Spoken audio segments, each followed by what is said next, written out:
तो सभी भक्तों का स्वागत है। तो हमारे जो युवा भक्त है उन्होंने एक छोटा सा लघु नाटिका जिसको हम ड्रामा कहते हैं तो उन्होंने रचा हुआ है। तो एक समय की बात थी जब शरीर के सारे अंग ने एक मीटिंग बुलाया। तो उनका कंप्लेंट था कि हम सारा जो है पूरा वक्त पूरा दिन हम लोग श्रम करते हैं और फ़ायदा कौन लेता है? केवल पेट लेता है। तो उनको वो आ गए थे तंग, तो उन्होंने सारे कर्मों को किया भंग और उन्होंने सोचा कि आज के बाद हम पेट की कोई सेवा नहीं करेंगे, हम मेहनत करते हैं, हम ही भोगेंगे। तो देखते हैं क्या हुआ। हरे कृष्णा। नहीं चलेगा, नहीं चलेगा, पेट की तानाशाही नहीं चलेगी, नहीं चलेगी, नहीं चलेगी, पेट की तानाशाही नहीं चलेगी, नहीं चलेगी, नहीं चलेगी, पेट की तानाशाही नहीं चलेगी, नहीं चलेगी, नहीं चलेगी, पेट की तानाशाही नहीं चलेगी। मुझे ऐसा लग रहा है कि ये परिस्थिति मेरे हाथों से निकलती जा रही है। ये पूरी ज़िंदगी इन्हीं हाथों से मैं काम करता हूँ, इन्हीं हाथों से सब्जियाँ लाता हूँ, काटता हूँ, खाना पकाता हूँ और सारा सब खाना वो पेट खा ले जाता है और मेरा ये हाथ खाली का खाली रह जाता है। आज मैं इन लकीरों को बदल दूंगा और पेट को आज आड़े हाथ लूँगा। हांग उबारता हांव शी काल दीसभर बाजारात उबो रावलो मागीर कितें रे काल दीसभर बाजारात उबो रावलो मागीर घरा येताना कुत्रो फाटीक लागलो म्हूण धांवलो हांव। लास्टाक हांव टेबला पोंदा आनी जेवण सगळें पोटान जेयलें। आज मैं किसी की नहीं सुनूंगा। देख रहा हूँ मैं, सब कुछ देख रहा हूँ, इतनी अच्छी अच्छी चीज़ें देखता हूँ मैं, पर आखिरकार पेट में चला जाती है और मैं उसे देखता ही रह जाता हूँ। मला कुठून तरी जळल्याचा वास येत आहे। तर कुठे होतो मी? हां, सगळं चांगलं वाईट ते पोटाला मी सांगतो, माझ्याशिवाय त्याला काहीच कळणार नाही।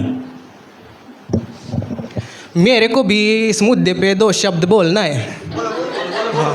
तो सब प्रसाद का स्वाद लेता मैं, उसका चबा चबा के मस्त चटनी बनाता मैं और जाता है पेट में। ये तो समस्या है रे बाबा। समस्या है। शांति शांति शांति। अरे वो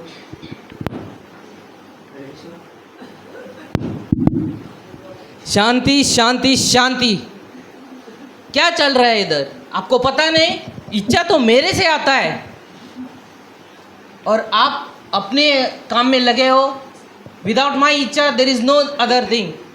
direct mouth to brain, mouth to brain, mouth to brain. सब खाना ब्रेन में जाना चाहिए। गपरे ये 2.5 किलो का हाथ जब तुम पे पड़ेगा ना तो तुम उठोगे नहीं, उठ जाओगे। होच तो ऑनलायन ऑर्डर करपाक जाता पूण 2 पयशे वाचोवपा खातीर म्हाका काल लायनीक उबो केला। नहीं चलेगी। और इस तरह सारे अंगों ने ठान लिया कि आज के बाद वो पेट की कोई सेवा नहीं करेगी। तो एक जो स्ट्राइक था, 1 दिन चला, 2 दिन चला, 3 दिन चला और धीरे धीरे हाथ जो है कांपने लगा, नाक जो है सूंघ नहीं पा रहा था, कान सुन नहीं पा रहा था, आंख गाना नहीं गा रहा था। तुझे देखा तो ये जाना प्रसाद होता है दीवाना। मुंह जो है ये अपना जीभ बाहर नहीं निकाल पा रहा था।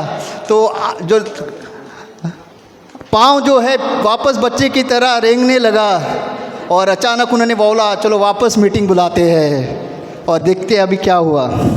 दोस्तों, ये मेरा 2.5 किलो का हाथ काँप रहा है। ये 2.5 किलो का हाथ 1.5 किलो का हो गया है।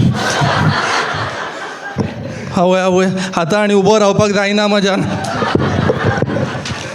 ये मेरे को कुछ नहीं दिख रहा है रे बापू भाई, ये मेरे को कुछ नहीं दिख रहा है रे। मेरे को तो बोलने दोगे आप?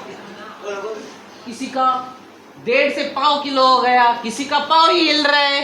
मैंने बोला था इसके परिणाम होंगे। शास्त्र बताते हैं कि हमको पेट का सुनना चाहिए।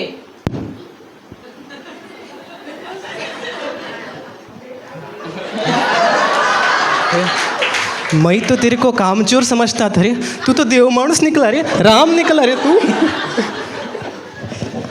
और इस तरह से आप देख सकते हैं कि वापस बुद्धि के कारण सब लोगों ने वापस पेट का सेवा करना शुरू किया और सब लोग वापस तंदुरुस्त हो गए।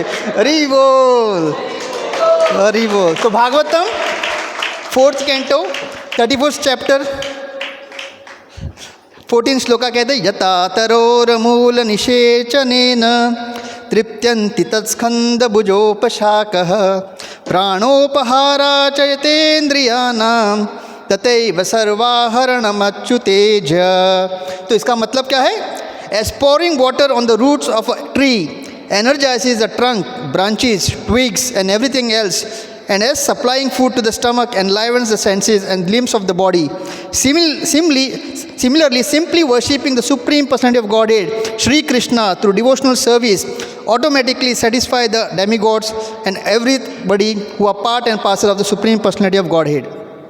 Similarly, we have a beautiful example from Srimad Bhagavatam of King Amrish Maharaj. So let's see how he used to use every senses of his in the service of the Lord. Savai mana Krishna padara vindayor vacham sivai kunta gunana varnane karo harer mandir marjanadisho shrutim chakarachyuta satkatodaye mukunda lingalaye darshane drisho tadbritya gatra svarsha anga sangamam ग्राणम च तत्पाद सरोज सौरभे श्रीमत् तुलस्यारसनम तद अर्पिते पादो हरेर क्षेत्र पादानुसर्पणे शिरो ऋषिकेश पादाभिवंदने कामं च दास्य न तु काम काम्यया यतो उत्तम श्लोक जनाश्रयारति. So see, Maharaj Amrish always engaged his mind in meditating upon the lotus feet of Sri Krishna. His words in describing the glories of the Lord, his hands in cleansing the Lord's temple, his ears in hearing the words spoken by Krishna or about Krishna. He engaged his eyes in seeing the deity of Krishna, Krishna's temple and Krishna's places like Mathura and Vrindavan. He engaged his senses of touch in touching the bodies of the Lord's devotees. He engaged his sense of smelling in smelling the fragrance of tulsi offered to the lotus feet. He engaged his tongue in tasting the Lord's prasad. He engaged his legs in walking to the holy places and temples of the Lord. His head in bowing down before the Lord and all the deities in serving the Lord 24 hours a day. In need, Maharaj Amrish never desired anything for his own sense gratification. He engaged all his senses in devotional service in various engagements related to the Lord. This is the way to increase attachment for the Lord and be completely free from all material desires. Hare Krishna.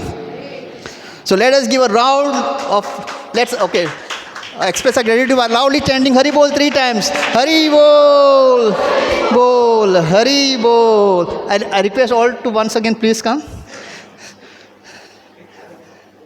Hari Bol, batch kidhar hai? So this is how our Margaon community should follow the devotional service. So thank you each and every devotee for this wonderful presentation. Nice. Thank you. So they do dramas, okay? So